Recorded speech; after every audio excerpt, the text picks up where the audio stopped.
2 लाख रुपए से ज़्यादा का प्रॉफिट हुआ था स्विंग ट्रेड में, वो भी सिर्फ और सिर्फ 6 दिन के अंदर। इस वीडियो में मैं आपको दिखाऊंगा कैसे जो है मैंने 1500 से ज़्यादा पॉइंट्स कैप्चर किए बैंक निफ्टी के अंदर। So hello everyone, welcome back to my new video. काफ़ी लोग पूछ रहे थे भाई क्या हो गया, वीडियो नहीं आ रही है, एक बड़ा लॉस होने के बाद आपकी कोई भी वीडियो नहीं आ रही है, और बड़ा लॉस हो गया क्या? एक्चुअली वीडियो ना आने का रीज़न जैसा कि मैंने आपको बताया था जब मुझे बड़ा लॉस हुआ था ना, उस वीडियो में मैंने एंड में बोला था कि मैं कोई भी जो है ट्रेड नहीं करने वाला 6 दिन तक। एक स्विंग ट्रेड मैंने होल्ड कर रखा है, इसमें अगर प्रॉफिट होगा तो प्रॉफिट, लॉस होगा तो लॉस। इसलिए जो है मैंने 19 तारीख को या 18 तारीख को जो है मुझे बड़ा लॉस हुआ था, तब से लेके 6 दिन मतलब 25 जुलाई तक जो है कोई भी ट्रेड मैंने नहीं ली थी, और 25 जुलाई को जो है मैंने अपनी स्विंग ट्रेड ये वाली क्लोज करी थी। इस वीडियो में आप देखना कि कितने अच्छे तरीके से जो है मैंने बैंक निफ्टी में स्विंग ट्रेड कैप्चर करी थी। मतलब जो है बैंक निफ्टी का टॉप पे, मतलब जहां से ब्रेकआउट हुआ था ना, वहीं से मैंने उसे पकड़ा और वहां से जो है पूरा फॉल्स ब्रेकआउट कैप्चर किया। कम से कम 1500 से 2000 पॉइंट मैंने कैप्चर किए थे। पूरी डिटेल में इस वीडियो में आपको पता चलेगा कि मैंने क्यों स्विंग ट्रेड लिया था, क्या मेरा स्टॉप लॉस था, कितना मेरा रिस्क था और कितना मेरा रिवॉर्ड था। मतलब आप मानो कम से कम 1:10 का रिस्क रिवॉर्ड था इस ट्रेड में। मेरे टारगेट जो है मैंने मार्केट पे छोड़ दिया कि अगले 2-4 दिन में मार्केट मुझे जितने भी पॉइंट दे दे मैं ले लूंगा, बट कंडीशन कुछ ऐसी बनी ना कि जो है मेरा होल्ड करने का ज़्यादा मन कर गया। तो चलो मैं बिना टाइम वेस्ट किए आपको पहले स्क्रीन पे ले चलता हूँ। आप स्विंग ट्रेड देखो, उसका लॉजिक देखो और देखो कि कैसे जो है मैंने उसे होल्ड करा, कब मैंने उसे बुक करा। ओके गाइस, सो आपको पता होगा रिसेंटली जो है मुझे लॉस हुआ था 84,000 रुपीज़ का। आप देखो कि ये जो है मेरी प्रॉफिट, मतलब जितने मुझे होते हैं ना 7,000, 8, 10,000, 12,000, इस प्रॉफिट से जो है ये 8 टाइम्स लॉस था। बट ऐसा नहीं है कि मैंने जो है अपना अकाउंट खाली कर दिया है, या जो है मुझे बहुत बड़ा कुछ हो गया है, सेटबैक हो गया कि अब मैं ट्रेडिंग ही नहीं कर पाऊँगा। इससे बड़े भी लॉसेस मैंने देखे हैं, सो आई कैन हैंडल इट। मुझे पता है जब मैंने 1 लाख का भी लॉस देखा है कैसे मैंने उसे रिकवर किया है। सो गलती पता है क्या है, मुझे ये दिक्कत नहीं है कि 84,000 रुपीज़ जो है मेरी तरफ से चले गए। मुझे पैसों की दिक्कत नहीं लग रही यहाँ पे, मुझे दिक्कत बस इतनी लगी कि जो है ट्रेडिंग्स में जो मैंने मिस्टेक करी है ना, इस मिस्टेक को जो है मैं कंट्रोल नहीं कर पाया। बस इसका जो है मुझे बहुत डिसअपॉइंटेड था, क्योंकि 84,000 जो मुझे पता है, अगर अभी जैसे मेरे को बताऊँ तो लास्ट जो लॉस हुआ था ना रिसेंटली, वो फरवरी में हुआ था। वो भी समवेट मतलब 86-87,000 के अराउंड था, और उसको जो है मैंने 1 या 2 महीने में रिकवर कर लिया था। तो अभी जो रिकवरिंग सीरीज़ है आप देखोगे, इसमें भी जो है मैंने एक पोजीशन ले रखी है, इसलिए जो है मैंने हाइड कर रखी थी वो PNL वाली वीडियो में ना, जो आपने देखा था 84,000 में, उसमें मैंने पोजीशन ले रखी थी। सो मैं आपको दिखाता हूँ कि क्या मेरी पोजीशन है। तो अभी आप देखो करंटली जो है 15,000 का प्रॉफिट चल रहा है, और ये एज अ स्विंग ट्रेड मैंने होल्ड किया है। पूरा रीज़न बताता हूँ, ये नहीं है कि लॉस रिकवर करना है इसलिए जो पोजीशन ले रखी है।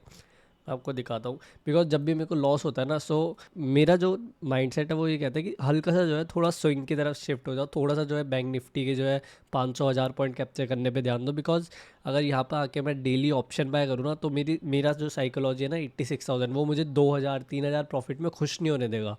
वो क्या करेगा कि जैसे मुझे 1,000 रुपये प्रॉफिट दिख रहा है, मुझे पता है 10% मिल रहा है, बट मैं वहाँ पे होल्ड कर जाऊँगा ट्रेड को कि भाई 86,000 लॉस है, कम से कम 10-15,000 मुझे एक ट्रेड से मिले। सबसे बड़ी मिस्टेक जो है वो वहीं पे हो जाती है। तो अभी मैं दिखाता हूँ मैंने ट्रेड कहाँ पे लिया है और क्यों लिया है। लॉसेज होते रहते हैं, लॉसेज से डरना नहीं है, ठीक है। अगर लॉसेज आपने धक धक नहीं हो रहा है ना, तो समझ लो वो लॉस आप रिकवर कर लोगे। और इस लॉस को भी बुक करते टाइम जो है मेरे को ना ज़रा सा भी धक धक नहीं होता। अब आप देखो मैंने ट्रेड कहाँ पे लिया है, आप देखो यहाँ एकदम टॉप पे लिया है इस कैंडल पे। टॉप पे मतलब कि जब वो ब्रेकआउट होके ब्रेक डाउन हो रहा था ना, तब मैंने लिया था। तो अब देखो जैसे मार्केट कल ब्रेकआउट हुआ, उसके बाद जब ये फॉल्स ब्रेकआउट में लगा ना, ये एक्चुअली एक रेजिस्टेंस जोन था, ठीक है। Multiple time tested resistance zone था। ऊपर से बजट आने वाला है, तो उस दिन भी जो है बड़ा ट्रिगर हो सकता है मार्केट के लिए। सो यहाँ पर जो है मैंने, जब ये फॉल्स ब्रेकआउट हो रहा था तो यहीं पे मैंने ट्रेड ले लिया है, ठीक है। अब देखते हैं कि यहाँ से जो है ये मेरे को कितना प्रॉफिट दे सकता है। जो मेरी एक्सपेक्टेशन है ना, वो एक बार जो है मतलब यहाँ स्विंग लो तक की है कि यहाँ तक मार्केट आ सकता है। अब वो मुझे देखने की, अगर बहुत धीरे धीरे आता है तो मैं प्रॉफिट बुक कर लूँगा। अगर फ्लो में आता है, या मतलब लगता है कि सेलिंग प्रेशर थोड़ा तेज़ हो रहा है और यहाँ पे भी होल्ड करके नीचे ब्रेक कर जाता है, तब जो है मैं अपना यहाँ तक होल्ड कर सकता हूँ इस ट्रेड को। Okay guys, so finally after 6 days जो है मैंने अपना प्रॉफिट बुक कर लिया था, और आप देखो रिफ़्रेश हो रहा है। 2 लाख रुपए यहाँ पे मैं बुक कर चुका था। शाम को आके मैंने रिकॉर्ड किया इसको, बिकॉज दिन में मैं बाहर था, और जब मेरे को प्रॉफिट दिखा तो मैंने बाहर पे ही इसको बुक कर लिया था। और गाइज इसका जो वेरीफाइड PNL का लिंक है ना, वो उसी दिन मैंने जो है अपने इंस्टा पे भी डाल दिया था, बिकॉज जो धन के अंदर होता है वो 24 आवर्स तक ही वैलिड रहता है। देखो यहाँ पर मैं आपको खोल के भी दिखा रहा हूँ। ये मेरा वेरीफाइड PNL था, इसको जो है मैंने अपने इंस्टा पे डाल दिया था।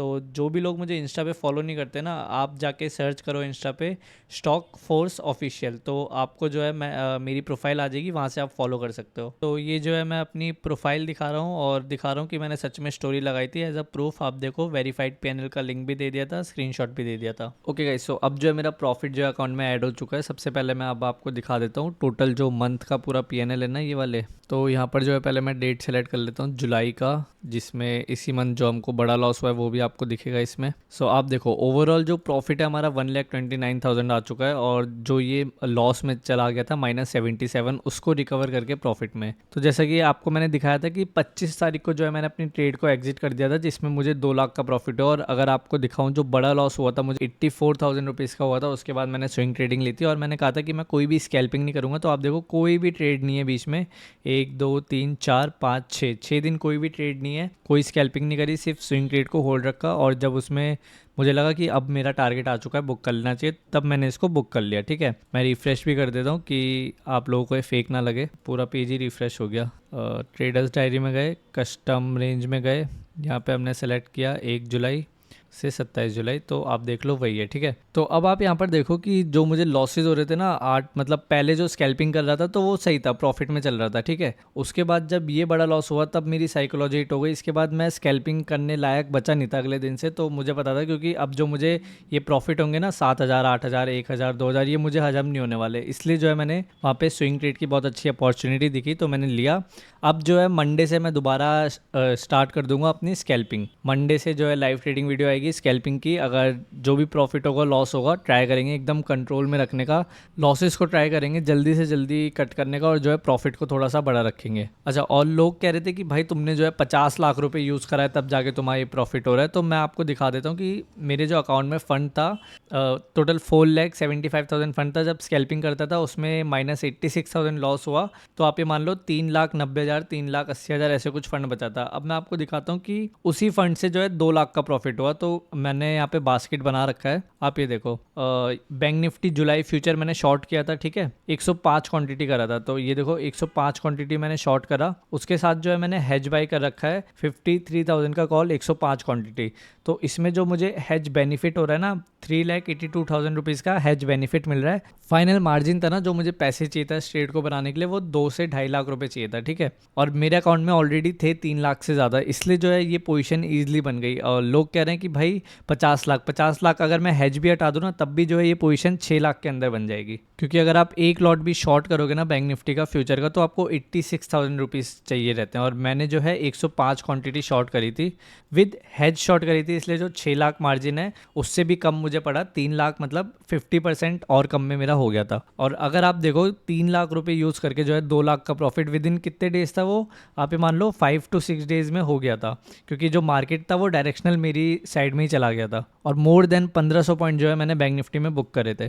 तो जैसे कि अब मैं चार्ट में आ जाऊँ आपको दिखाऊं भी, तो आप ये देखो इस यहाँ पे मैंने ट्रेड लिया था। बिकॉज क्यों लिया था, एक ये मार्केट रेंज में था बहुत दिनों से। ठीक है, और इसी दिन मुझे बड़ा लॉस हुआ था, उसी दिन मैंने अपनी स्विंग ट्रेड भी क्रिएट करी थी। तो रीज़न यही था, मार्केट ऊपर गया, रेजिस्टेंस लिया, ऊपर गया, फिर रेजिस्टेंस लेके नीचे आया, ऊपर गया, ब्रेकआउट करा। ठीक है, यहाँ पे रुक के ब्रेकआउट करा, मतलब कि इसको हम स्ट्रॉन्ग ब्रेकआउट कंसीडर कर सकते हैं। इतनी बार मल्टीपल टाइम टेस्टेड हो चुका है जब ये जोन। उसके बाद क्या करा मैंने, कुछ नहीं, यहाँ पे मेरा कुछ मन नहीं था। बिकॉज यहाँ तक मेरा 86,000 रुपीज़ का जो मैंने बताया ना आपको लॉस हो चुका था। उसके बाद जब ये कैंडल बनी ना, ठीक है, ये नीचे ब्रेकडाउन आया, फिर मैंने वेट करा, मैंने कहा क्या पता ट्रैप होके दोबारा ऊपर चल जाए, बट फिर उसके भी नीचे आ गया। जो ये फर्स्ट कैंडल थी जिसने ब्रेकआउट दिया था, उस पूरी कैंडल के जो है मार्केट नीचे सस्टेन होने लगा। तो ये 15 मिनट का टाइम फ्रेम है। आप देखो एरो बना है, एरो बना है मतलब इसी कैंडल पे जो है मैंने सेल किया था। ठीक है, यहाँ पे मैंने फ्यूचर शॉर्ट करा। और मैं अगर आपको रिस्क बताऊँ कितना था इस ट्रेड में मेरा, मैंने इस जस्ट स्विंग लो के ऊपर एसएल लगाया था अपना फ्यूचर ट्रेड्स में। ठीक है, 168 पॉइंट का लॉस। अब मैं इसको कैलकुलेट करके बताता हूँ। 168 इंटू जितनी मेरी क्वांटिटी 105 मतलब 17,000। आप ये मान लो 20,000 रुपये का जो रिस्क था मेरा इस ट्रेड में, अगर इसमें भी लॉस हो जाता तो टोटल जो लॉस उस दिन 1 लाख का हो जाता। ठीक है, बट ये स्विंग ट्रेड था तो उसको मैंने उस तरीके से होल्ड करा कि 20,000 रिस्क के अगेंस्ट में ना जो मुझे फॉल्स ब्रेकआउट दिख रहा था, तो मैं कॉन्फिडेंस था कि नीचे तो ये जाएगा, मतलब जो अपने सपोर्ट है ना, जो बार बार ये सपोर्ट टेस्ट कर रहा है वहाँ तक अभी ये जा सकता है। बिकॉज काफ़ी बुल्स को जो है यहाँ पे ट्रैप कर दिया है फॉल्स ब्रेकआउट में। और उसके बाद आप देखो अगले दिन ही जो है मुझे कितने पॉइंट्स के यहाँ पे प्रॉफिट होने लगे थे, यहाँ से जो है मुझे अगले दिन ही 300-400 पॉइंट मतलब 40,000 से ऊपर के जो है मुझे अगले दिन ही प्रॉफिट दिखने लगा। बट मैंने यहाँ पे बुक नहीं करा, मैं ट्रेल कर रहा था एसएल को, ठीक है, कि यहाँ तक आ गया, रिस्क रिवॉर्ड 1:2 ऑलरेडी मिल चुका है, नीचे ये होल्ड करने लगा। बजट डे पे जब ये ब्रेक हुआ तो भाई आप मानो मुझे कितना 1,50,000 1,60,000 का भी प्रॉफिट दिख रहा था। उस दिन भी मैंने बुक नहीं किया, बिकॉज अब आप देखो फॉल्स ब्रेकआउट के बाद मार्केट अपने रेंज को जो इतने दिन से चल रहा था, आप देखो इतने दिन से रेंज चल रहा था, तो हम एक अच्छा बड़ा टारगेट एक्सपेक्ट कर सकते हैं। मेरा जो टारगेट था 51,000 का था, मार्केट या 52,200 पे चल रहा है, मेरा 1000 पॉइंट और नीचे था। उसके बाद मैंने बजट डे पे भी बुक नहीं करा, उसके अगले दिन मार्केट गैप डाउन खुला। अब आप देखो, आपको एक ये ब्लू एरो दिखेगी, ठीक है, ये एरो मैंने नहीं बनाई है, ये धन में ही एरो दिखती है कि कहाँ आपने ट्रेड में एंट्री ली, कहाँ आपने एग्जिट करी। मैंने एंट्री ली थी, देखो कहाँ टॉप में, जहाँ रेड है वहाँ मैंने शॉर्ट किया है, और आप ये देखो जो ब्लू है वहाँ मैंने एग्जिट करा, ठीक है। एग्जिट का रीजन भी बताता हूँ, आप देखो जहाँ मैंने एग्जिट करा ना, ठीक है, उस दिन मार्केट ऊपर चला गया, अगले दिन गैप डाउन जरूर खुला, बट अगले दिन भी पूरा ऊपर चला गया। तो अगर मैं बुक नहीं करता, स्विंग ट्रेडिंग में जो है बुक करना भी आना चाहिए प्रॉफिट, अगर मैं बुक नहीं करता तो जो है ये मान लो आप मुझे 636 पॉइंट है, मतलब कि 60,000 प्रॉफिट कम हो जाता है, मतलब जो 2 लाख हुआ है उसकी जगह 1,40,000 प्रॉफिट मुझे दिख रहा होता। अब मैं आपको बताता हूँ रीज़न क्या था बुक करने का। एक तो देखो ऑब्वियस सा रीज़न है, मार्केट जो है कंटिन्यूसली डायरेक्शनल फॉल हो चुका था 2-3 दिन से। सेकंड ये था, मुझे 5 मिनट के चार्ट में ना डब्लू पैटर्न दिख रहा था, ठीक है। यहाँ पे मैंने होल्ड करा बिकॉज बहुत अच्छा गैप डाउन था, ये मैंने नहीं करा कि गैप डाउन खुलते ही बुक कर लूँ ऊपर चले जाएगा। होल्ड करा, ऊपर गया, नीचे गया, यहाँ पे मैं श्योर था कि बहुत अच्छा पैटर्न बन रहा है, नीचे जा सकता है, नीचे गया। उसके बाद जब ये नीचे जा रहा था ना, फिर ऊपर गया, नीचे गया, उसके बाद ये डब्लू पैटर्न टाइप बनाने लगा था यहाँ पर, ठीक है। तो आप देखो जैसी ये वाली कैंडल बनी ना, मतलब कि ये डब्लू पैटर्न टाइप मुझे दिख गया था, इसलिए जो है मैंने यहाँ पे एग्जिट कर दिया इस वाली कैंडल में। बिकॉज अगर सेलिंग आनी होती ना तो ये यहीं से यहाँ पे थोड़ा होल्ड करके नीचे गिर जाता, बट यहाँ से जो है डब्लू पैटर्न बना, इसलिए जो है मैंने इसको इस कैंडल पे एग्जिट करा जैसे ये अप साइड में चली गई। अच्छा, जिसको भी स्विंग ट्रेडिंग सीखनी है आप लोग कमेंट में टाइप कर दो स्विंग ट्रेडिंग। मैं इसी हफ्ते में एक स्विंग ट्रेडिंग पे एक डिटेल्ड वीडियो बनाऊंगा A to Z, कैसे स्विंग ट्रेडिंग करते हैं, कहाँ पे अपॉर्चुनिटी देखनी चाहिए, कब एंट्री एग्जिट प्लान करते हैं। सो आई होप एवरीवन आप सबको वीडियो बहुत अच्छी लगी होगी। और आपने देखा कि जो एक ट्रेडर होता है ना, अगर एक प्रॉफिटेबल ट्रेडर है तो वो अपने लॉसेस से कैसे जो है रिकवर कर लेता है। और यहीं पर अगर कोई बिगनर ट्रेडर होता है, जो न्यू ट्रेडर होता है, जो प्रॉफिटेबल नहीं है, वो क्या करता है, वो अगर उस पर 5 लाख रुपए होते हैं, उसको दिख रहा है 80-90 हज़ार का लॉस, तो अगले दिन वो इस माइंडसेट से ट्रेड करता है कि आज जो है मुझे सारा लॉस रिकवर करना है। इसी चक्कर में जो है वो पूरा अपना कैपिटल भी गंवा सकता था, पूरे 5 लाख जो थे अकाउंट से खाली हो सकते थे सिर्फ 1 से 2 महीने के अंदर। सो यही अंतर है जो है एक प्रॉफिटेबल ट्रेडर और जो एक बिगनर ट्रेडर है उसके अंदर। और ऐसा भी नहीं है कि स्विंग ट्रेड जो है मैंने जबरदस्ती लिया था या बस अब मुझे प्रॉफिट ही करना है इसलिए लिया था।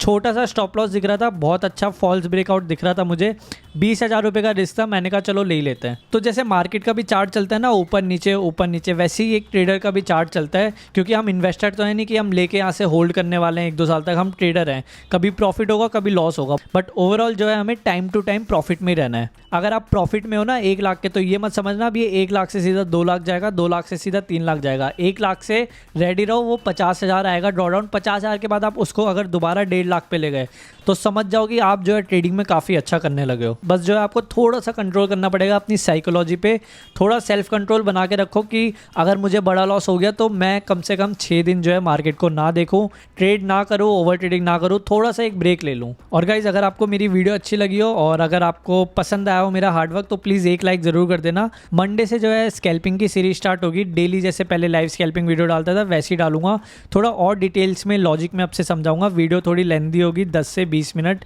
और अगर आपको जिस भी टॉपिक पे वीडियो चाहिए, लर्निंग का, option selling, swing trading, option buying, scalping, तो आप कमेंट में टाइप कर देना कौन सा टॉपिक पे आपको वीडियो चाहिए। जिस पे सबसे ज़्यादा कमेंट होंगे उसी टॉपिक पे जो है मैं अपनी नेक्स्ट वीडियो बनाऊंगा। So thank you everyone for watching this video, जल्द मिलते हैं।